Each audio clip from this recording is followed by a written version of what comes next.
শাড়ি পরে আবারও চলে এসেছি তোমাদের মাঝে একটি ভিডিও নিয়ে। হাই এভরিওয়ান, কেমন আছো সবাই? সকাল সকাল পাশে একটা বাড়িতে গেছিলাম।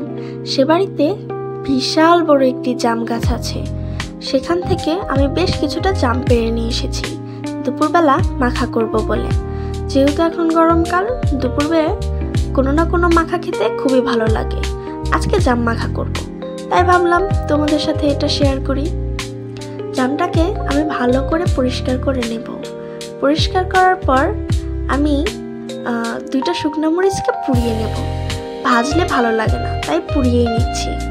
এরপর জামগুলোকে আলতো করে একটু ছেঁচে নেব, বেশি না, অল্প একটু হালকা করে ছেঁচে নেব। তারপর ছেঁচাটা হয়ে গেলে সেই জামের মধ্যে হালকা পরিমাণে লবণ, শুকনো মরিচগুলো দিয়ে ভালোভাবে ডলে নেব।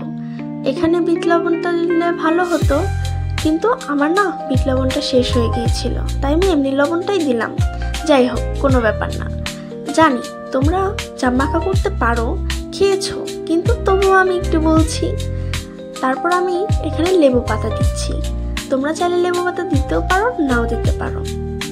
লেবু পাতাটা দিলে একটা ভালো স্মেল আসে। তারপর আমি চিনি দেব। আমি একটু চিনিটা বেশি খাই, তাই একটু বেশি পরিমাণে চিনি দেব। চিনিটা বেশি খাই বলেই তা তো মোটা হয়ে যাচ্ছি। জানো, এই ভিডিওটা যখন এডিট করতেছিলাম তখন আমার আবার জাম মাখা খেতে ইচ্ছে করছিল। আমার মতো তোমাদের কার কার জাম মাখা খেতে ভালো লাগে অবশ্যই কমেন্ট করে জানাবে। আর চ্যানেলটিকে সাবস্ক্রাইব করতে ভুলবে না কিন্তু।